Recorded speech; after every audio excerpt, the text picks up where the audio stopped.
Thank you. Great. So thank you, Aldo, very much for welcoming us here. Thank you very much for hosting us. It's wonderful to be here among such a rich and international group of scholars, both here in the room and online. And since we are running a little bit late, I'm going to get straight to the point and welcome my dear friend Sofia Lombardi, Sofia Lombardi, who holds a bachelor's degree in classics and a master's degree in philology, literature, and ancient history from the Università Statale di Milano, and a master's in philosophy from the Collegio San Carlo de Modena, as well as a PhD in philosophy from the Pontificia Universidad Catolica de Chile. Her area of interest is ancient philosophy, and especially, of course, Hellenistic philosophy, and her specific focus is on Posidonius and the Stoics. Sofia is now assistant professor at the Pontificia Universidad Catolica de Chile. Sofia, it's wonderful to have you here. Over to you.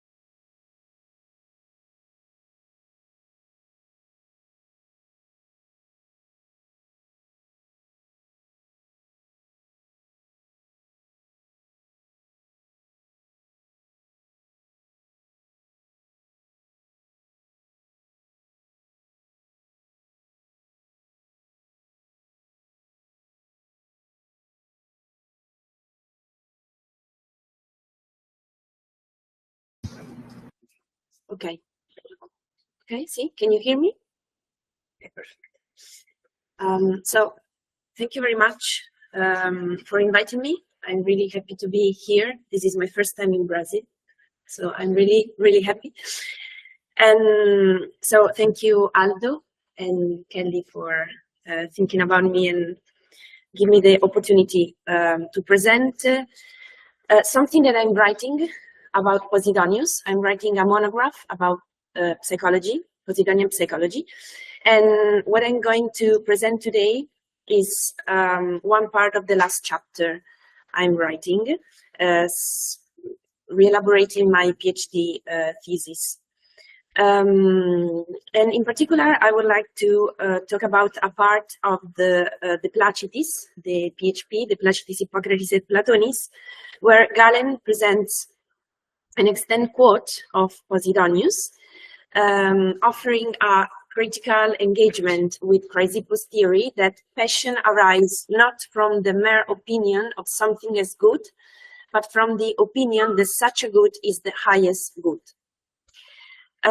This passage, that is pretty long, from 264 to 270 of the fourth book of the De Placidis, is a key text, I think, for reconstructing Posidonius' psychology in relation to the theory of pathos and his position with respect to Chrysippus and Plato. And I think it's a key passage for several reasons. First, if Galen is to be trusted, this text appears as a quotation of Posidonius in Oratio Recta. Of course, it's impossible to determine with precision what Galen reports verbatim, what he omits, what he summarizes. Nevertheless, it is clear that we are reading text of Posidonius. Second, Galen presents the text as a critique by Posidonius of the Chryssippian theory of the magnitude of goods as the cause of passions. However, this text also takes into account and elaborates other issues connected with passion in general. So this text offers a summary of the crucial points at stake in many of the problems that follow from a monistic reading of the soul. And I think that in this text, we can identify 8 aporiae, or 8 ethical and epistemic problems concern the sophos, is the first problem, progope is the second problem, and I'm going to talk about this second problem. The asthenia, that is the weakness of the soul, the degrees of passion, individual variability in emotional response, temporal effects on passion, the role of memory, and the influence of past passions on present decisions. Posidonius introduces them with a purpose different from that of Galen, who, adopting the Platonic tripartite model, would have simply resolved the aporiae by attributing irrational phenomena to irrational powers. That is, by explaining them as the outcome of the rational faculties prevailing in their struggle against the rational one. Posidonius examines each problem in detail, but I think in the framework of Stoic monism, while remaining critical of Chrysippus regarding the cause of passion. Because in the fourth book of the PHP, Chrysippus, Posidonius, responds differently to the question of what constitutes the cause of passion. Posidonius is not satisfied with the tripartition of Chrysippus' cause that we can reconstruct, because it's really difficult to reconstruct causality in Stoicism. But according to Chrysippus, more or less, in psychological field, we have three causes. The synectic cause, it is the asthenia of the soul. The preliminary external cause, it is the phantaston. And the antecedent internal cause, it is the fantasia. And Galen says that Posidonius is not satisfied with this kind of tripartition, and moreover, is not satisfied with the preliminary cause. So what I'm trying to reconstruct now in this monography that I'm writing is to present these 8 aporiae, but now, because of time, I will present only one of them. It is the procope, a problem that I think Posidonius, where I think Posidonius has a really important role. So I'm going to talk about the concept of moral progress, and also the problems that procope arise in the Orthodox Stoic system, and how, according to this attempted reconstruction, Posidonius enters the discussion, modifying them with the introduction of the procopton. So I would like to start with the first text that you have in your handout. It is the first part of this long quote, this long quotation. And here you can read the first problem identified by Posidonius, that is the problem concerning the sophos. And here Posidonius asks why the wise person who tends toward and desires the greatest goods is not, in this case, moved by passions like everyone else. Because here Posidonius is criticizing the idea that, according to Chrysippus, passion arises not from the mere opinion of something as good, but from the opinion that such a good is the supreme good. Closely connected to this section is the theme of the procopton, that is the second part of the text number 1. That is the one who makes progress. Was disposition and attitude undergo change in relation to affective states as moral advancement takes place? This, of course, raises the broader Stoic problem of procope. Here, Posidonius is precisely asking how procope can be understood within a psychological model that seems not to allow for intermediate cognitive states between the wise, the sophos, who invariably act correctly, and the faulos, who invariably err. Just as the wise person, when confronted with great apparent goods, also the procopton is not moved in a passionate way, say Posidonius, so too those who are making progress, although they believe that great evils are still present due to their own vicious condition, nonetheless do not experience fear or pain. This passage appears as a continuation of the preceding section devoted to the wise person. The problem remains the same, but it now applies to those who are progressing. Posidonius, unfortunately, does not dwell on this topic. He merely mentions it, but even in these few lines, he emphasizes an interesting condition of those who make progress, a condition that seems to be in tension with Orthodox Stoic doctrine. For this reason, now I want to show how was considered moral progress in Zeno and Chrysippus, and then try to reconstruct Posidonius' idea about it, looking for other texts in the PHP, book 4 and 5. Already in Zeno, the cognitive and dispositional states were only two, that of the wise, knowledge, and of the fool, ignorance, agnoia, and the transition from one to the other was considered immediate without any intermediate stages. As Plutarch writes, moral progress within Stoicism was considered an enigma, since the Stoics presented the person who has not yet freed himself from passions and infirmities as being on the same level as the one who has not yet freed himself from the worst vices. Plutarch's criticism of the Stoic doctrine of nil medium inter virtutem et vitium rests on 2 points.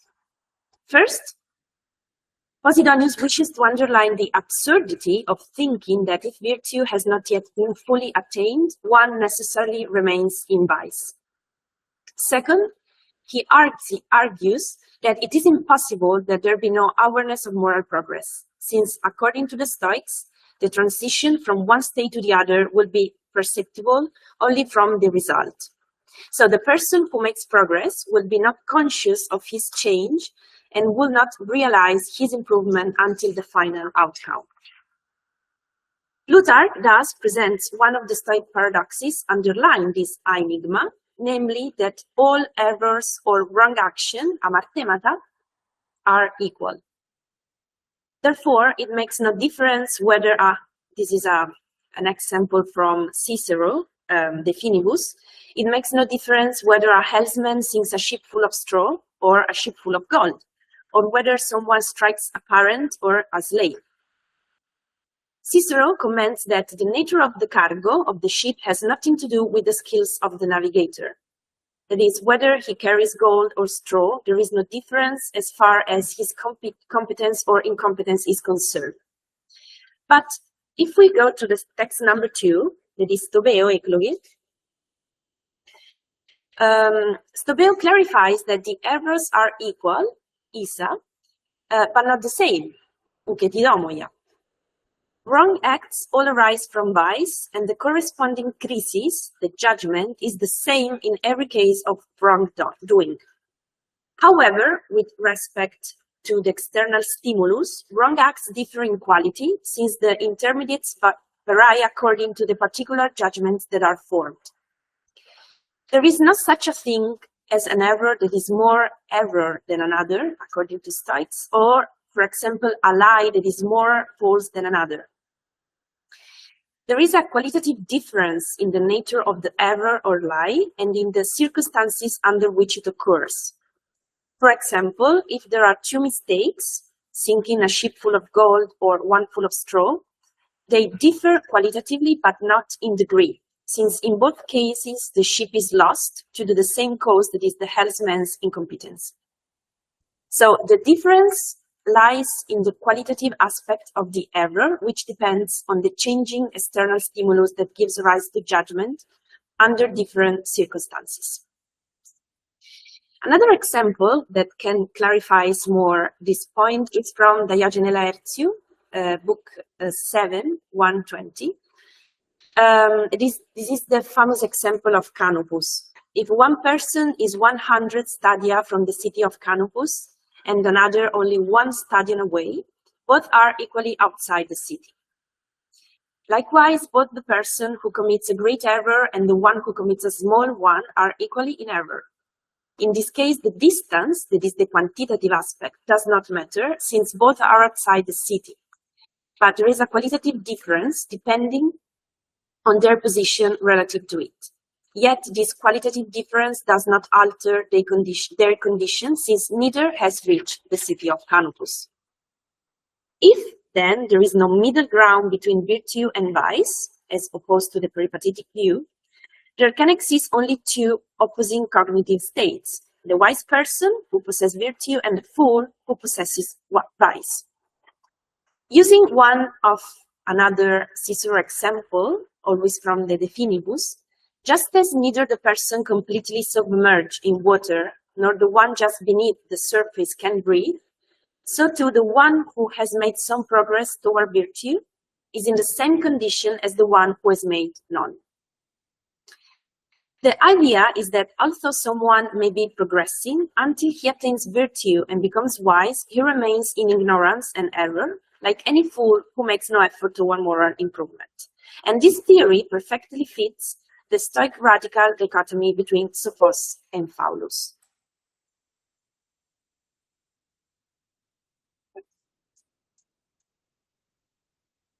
No,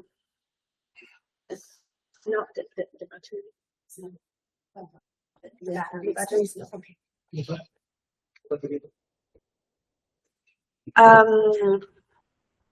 So this does not mean that the Stoics deny the very notion of moral progress.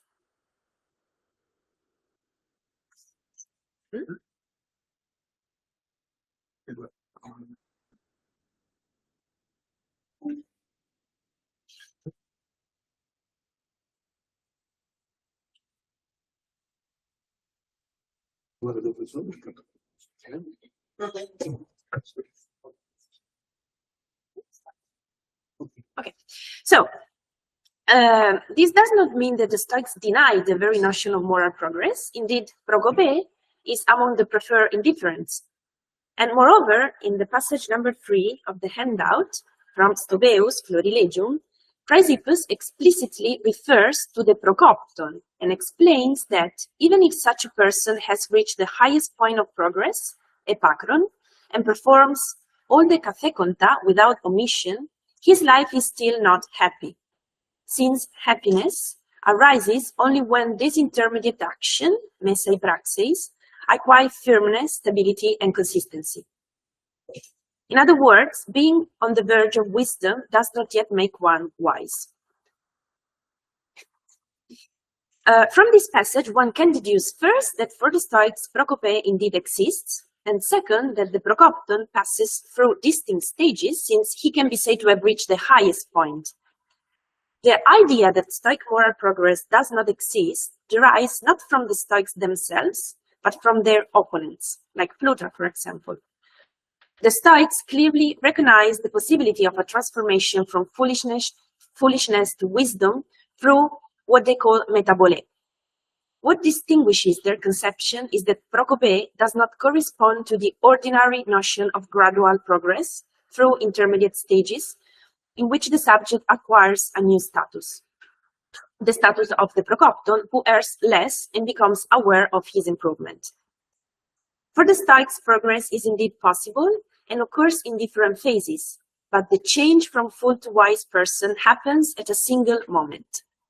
What does not exist is an intermediate state between the fool and the sage, and the radical dichotomy between what is perfectly good and what is completely bad remains valid all the time. This is a sudden transition from one state to another that provides further grounds for criticism. At the first of these critics is Plutarch. Plutarch trivialized the issue and remarks that if the change is so abrupt and profound, one could be utterly wicked in the morning and perfectly virtuous by evening. Or Plutarch say you can go to sleep as a fool and wake up as a sage. But the fact that the change occurs suddenly does not mean it is unprepared or random, according to Stoics. The radical change of metabole thus coincides with the gradual change of prokope. Okay, now I think we can return to the text of the De Placidis. This was the text number 1. And we can see that what Posidonius is saying is that those who make progress, tus prokoptontas, although still subject to great evils because vice is still present in them, should necessarily experience passion such as fear or pain. But this does not occur. As has just been shown, according to Stoics such as Chrysippus, if someone is not a wise person, he is necessarily a fool, even if he is advancing in progress, and therefore, as a fool, he must fall into passions.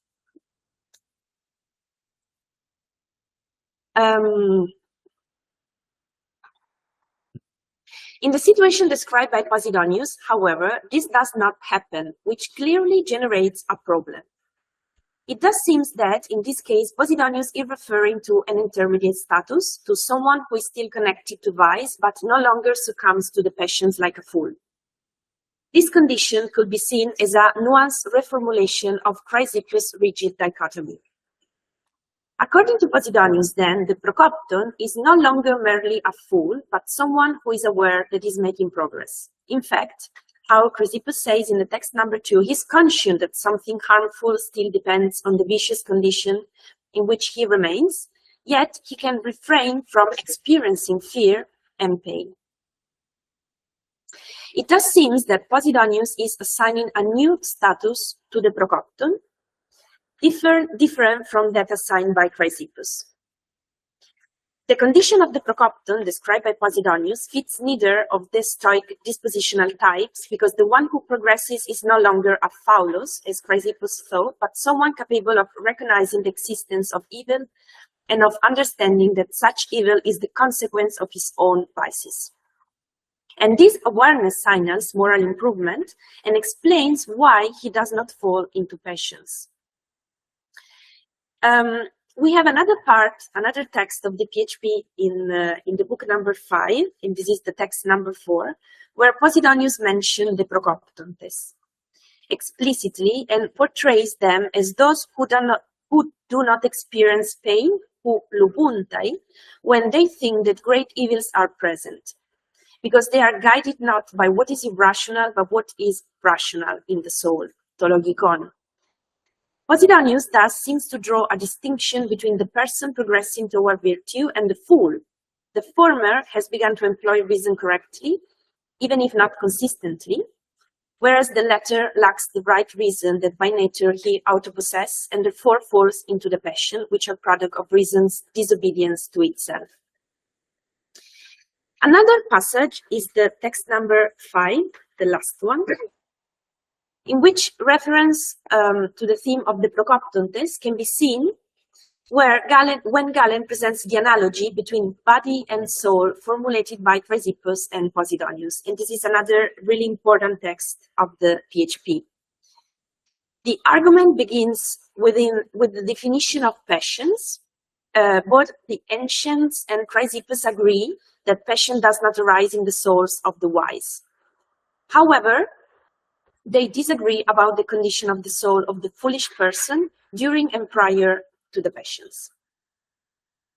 Chrysippus compares the soul of the phaulos to a body that easily falls into diseases from small or change causes. Posidonius, however, is critical of this comparison, for he likens the soul of the foolish person to a body that, although it can become ill, can also be healthy. According to Posidonius, the difference does not lie, as Chrysippus seems to suggest, in the magnitude of the cause of a disease, but rather in the kind of body in which the disease arises. There are, in fact, bodies that fall ill more easily and others that fall ill with more difficulty.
Okay.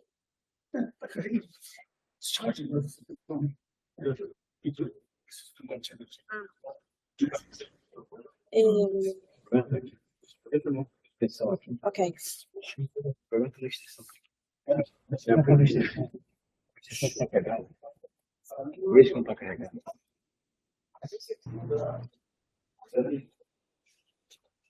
Sorry, we had a technical problem, but we are coming back now. Okay. So,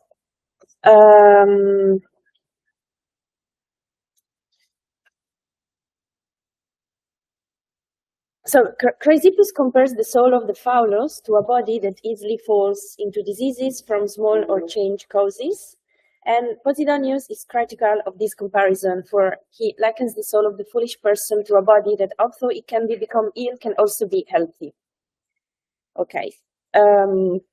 According to Posidonius, there are bodies that fall ill more easily and others that fall ill with more difficulty. What matters is the intrinsic condition of the body itself. For this reason, Posidonius disagrees with both of Chrysippus' analogies. In the first case, the Stoic compares the healthy soul of the wise person to a body that is healthy in the sense of being immune to disease, something possible since nobody can be completely free from disease, although the soul can indeed be apathes. In the second case, Chrysippus considers the soul of the foolish person diseased and compares it to a body that easily falls into illnesses. Posidonius agrees with Chrysippus that all foolish people are sick in respect to their soul, but he finds inadequate the way this psychic condition of disease is physically compared. The nosos des psuches, as we can read in the text number 5, of the foolish person does not resemble the sickly constitution of the body, kachixia, by which one contracts fever, as Chrysippus says, but rather resembles either a bodily health that has a proneness to disease, euemptosia, or the disease itself, nosos. The comparison, therefore, should be made with the body that can be healthy yet still has a tendency to fall ill, or with one that is already sick. Posidonius emphasizes that having a sickly constitution, where there is no possibility of being healthy, is not the same as being healthy with a possibility of falling ill. And this is an important distinction. With this comparison, Posidonius intends to indicate that even the foolish person could possess a healthy soul, and in this case would qualify as a prokopton. This is precisely what Chrysippus denies, since his starting point is the two opposing psychological characters, the wise person with a soul that is always healthy, and the foolish person with a soul that is always sickly.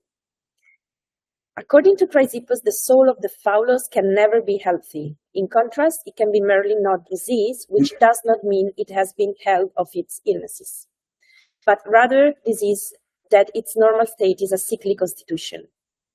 The only one to whom Chrysippus can attribute the concept of a healthy soul is the wise person. The point is that, according to Posidonius, the two conditions, the illness itself or health with a proneness to fall ill, euemptosia, cannot occur at the same time, since they are two distinct and mutually exclusive states in which the foolish person can find himself. The foolish person may be diseased, but if they do not succumb to passion, they may be healthy. It is in this distinction that a reference to the one who progresses can be glimpsed, distinguishing the proper Phaulus from the Phaulus who has begun to improve, that is, the prokopton. In this schema, the former has a diseased soul and a diseased body, whereas the latter possesses a healthy soul with a susceptibility to illness and a body that tends toward disease because it is weaker than the body of a wise person, but not as weak as of the proper foolish. Posidonius then adds the case of the wise person with a soul that is always healthy, to whom there cannot correspond a body that is always healthy. Rather, such a person will have a robust and strong constitution, which is different from being immune to disease, that it is impossible. So now, in order to conclude and taking into account all these texts, and especially the source of Galen, Far from criticizing Chrysippus or denying the orthodox opposition between the wise and the foolish, what Posidonius is doing is rather nuancing, I think, this opposition by attempting to grant the person who is making progress a specific place and status that had previously remained unclear within the Stoic system. Of course, it's true that the Stoics admitted the existence of moral progress and very probably spoke of an intermediate condition between the sage and the fool. But in this case, it seems that they did not regard the person making progress as possessing a distinct status, but rather as still being a fool. And it is also true that we have no direct sources on the subject, and the problem must be reconstructing from a few indirect and often hostile testimonies. Nevertheless, that can be inferred from the analyzed text is that Posidonius deemed it appropriate to delineate more clearly the role of the procopton, a question already discussed among the Stoics, in order to make his condition and place within a rigidly dichotomy system more explicit. And in doing so, he would be responding to the criticism, for example, Plutarch, Cicero, of those who had taken the idea of progressive Stoicism to an absurd extreme, and thereby making the doctrine of the school less rigid and more accessible. And he also, I think, influenced the Roman Stoicism, where the idea of moral progress, like Epictetus or Seneca, is present. Thank you.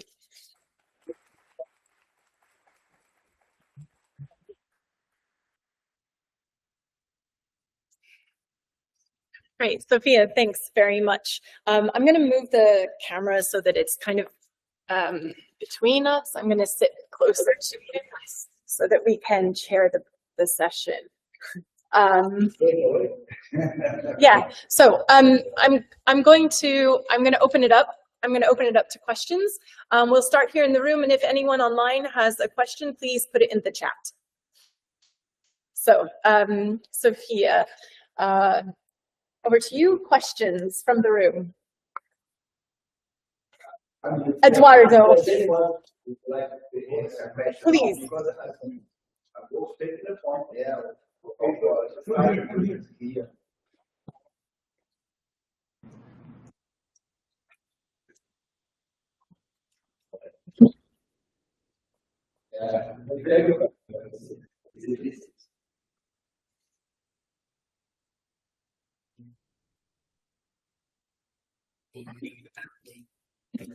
Yeah, so thank you.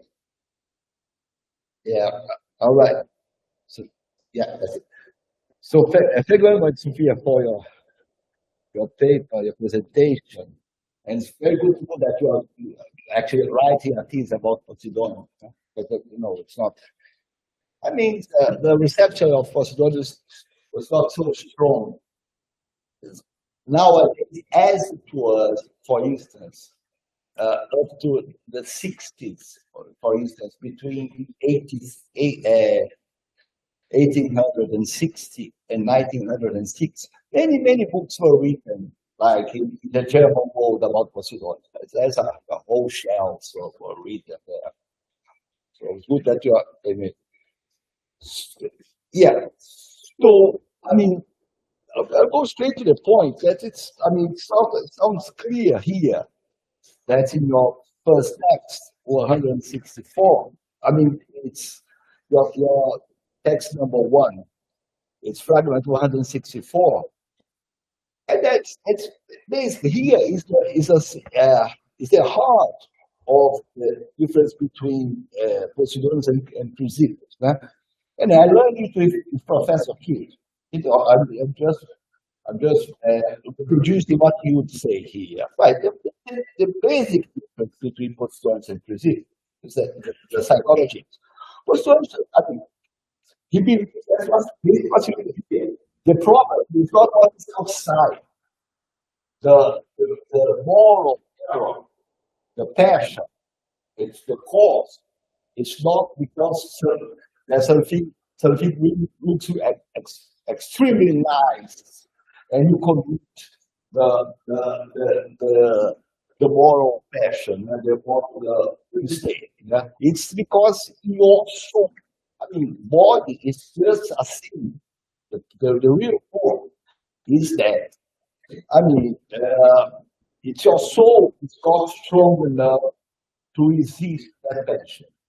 But this is just, but in these fragments, it's like that's what you, it's implicit things.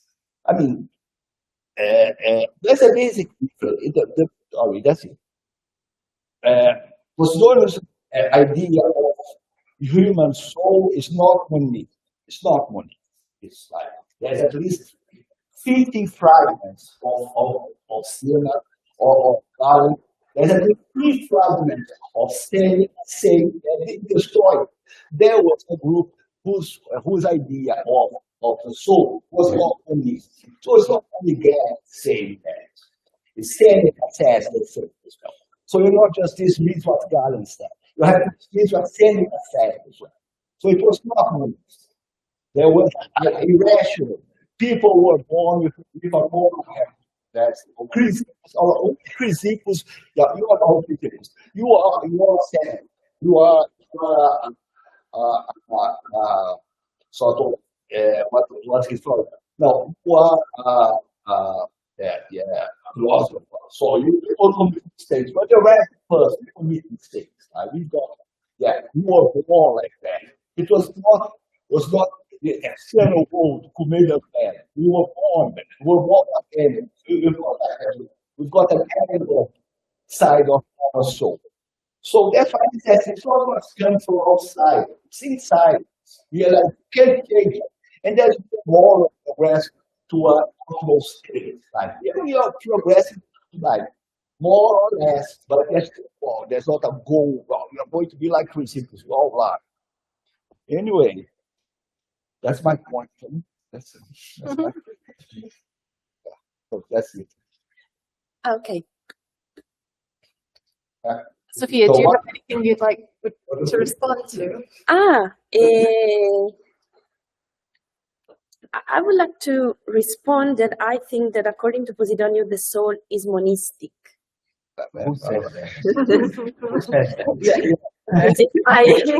This is my answer.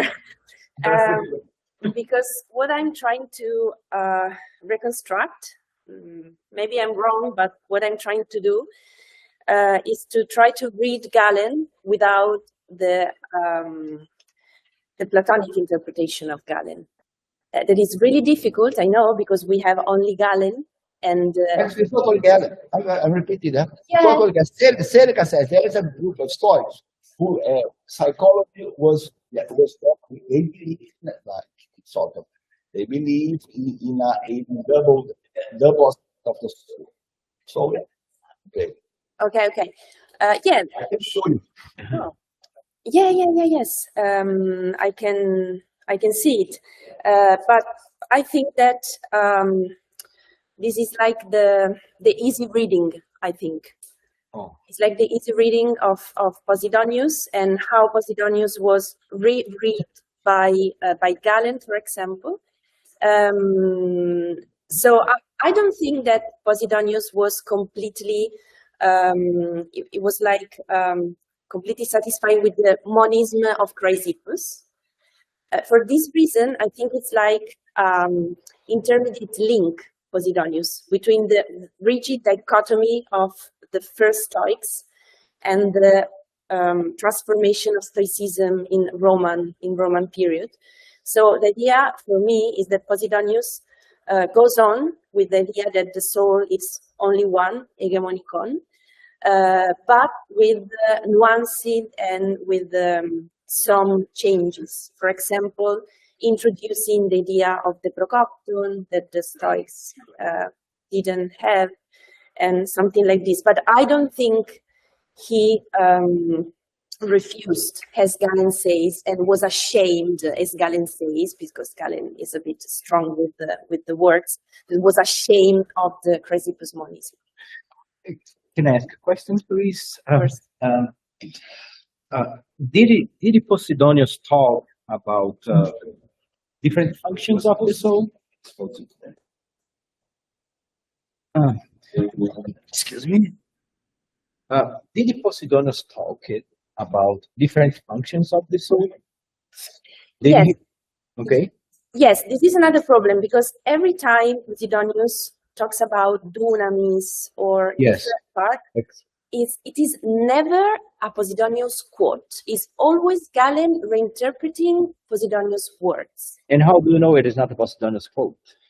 Because Galen is not saying, Posidonius say this, okay? This is the edition of the Lacy, of course. But for example, in this case, you can read in the first line of the text number 1, alla to pautafas conti Posidonius antilegon hode pos fesi.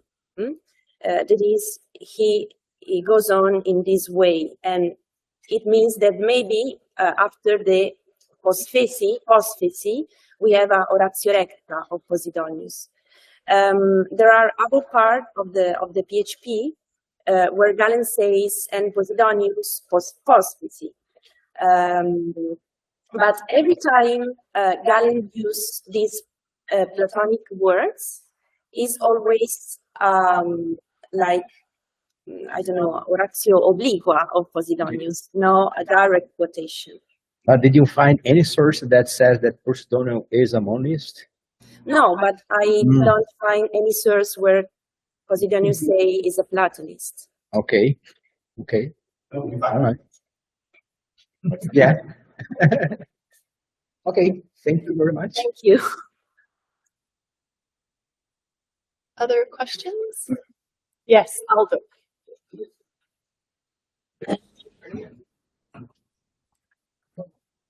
Thanks for your conference. I have a question about Epictetus, the possible relation between Epictetus and Posidonius, because Epictetus divides his philosophy into 3 topics. First one of the judge, second of the views, and the third one concerning logical topics. In order to accelerate the progress made 2 first ones. There is something similar in the focus Of this tripartition, I don't know, because I don't have now in mind, for example, text about logic of Posidonius. And actually, I'm always studying the part of the psychology and ethics, so I'm not sure. Okay. Anyone else? Kelly, do you have any questions? Yeah, Sophia, thank you. That was great. I learned a lot, and I just have one basic question, just kind of informational for clarification. When you mentioned, sorry, because I've got to look at my notes. When you mentioned the idea of a non-standard idea of progress, can you tell me a little bit more about what you do see, like what the distinction is, and what a standard notion of progress looks like, and where we see that? Is that a standard Aristotelian notion of progress? Where's the standard coming from? Or in this case with Galen, is it Platonic? So just how that compares with the non-standard, and how we then would look for that elsewhere in our Stoic texts. Okay. Yes, thank you. I think the standard is the peripatetic procope. So, and I think it's also our idea of progress. That is, if you want to make progress, you have to, I don't know, do something better every time and doing less errors. So this is like the standard idea of progress, and also the awareness of progress. So you have to be conscious of your progress. It seems that in Stoic, the first Stoic texts, there are really few, like Stobeo Florilegio. This is, for example, a title of a book, and in Diogenes, that is like a book about the intermediate state. So really few texts. It seems that according to Zeno and Chrysippus, this change is sudden. It's like suddenly. That is this metabolic. For this reason, Plutarch say you can go to sleep stupid and wake up intelligent. This is the idea.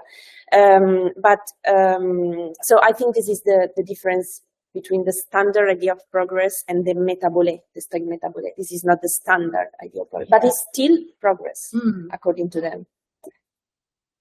So can you say a little bit more about that kind of self-recognition of progress on this Posidonian account?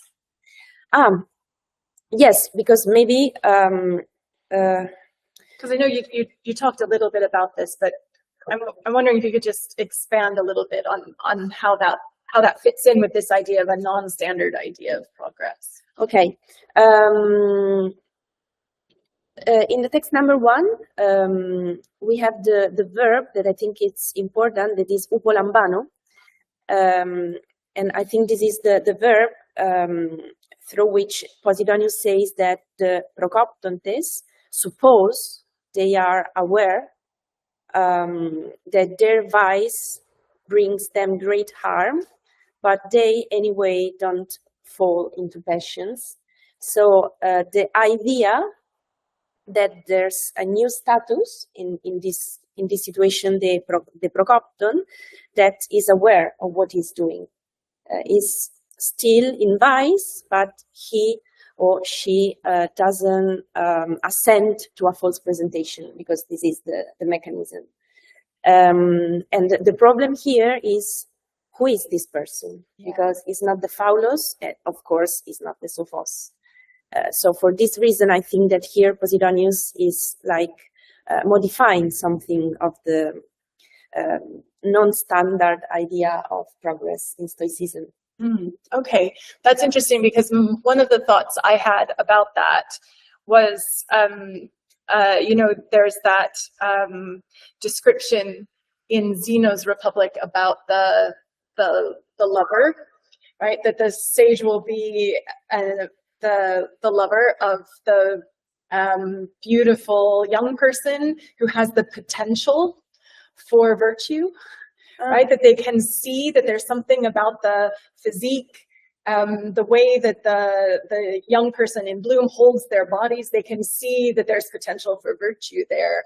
And I wonder if that might help you, if that might give you some more space to kind of play with this intermediate state. It's not an intermediate state, but there's a natural, this idea of a natural capacity, how did you say it? A natural tendency or a characteristic that is more likely to be virtuous, right?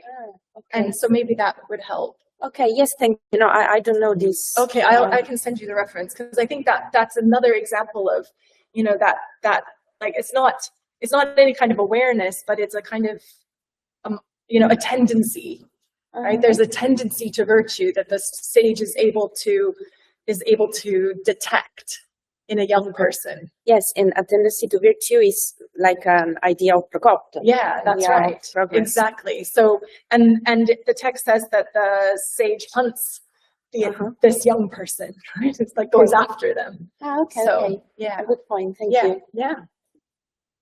Other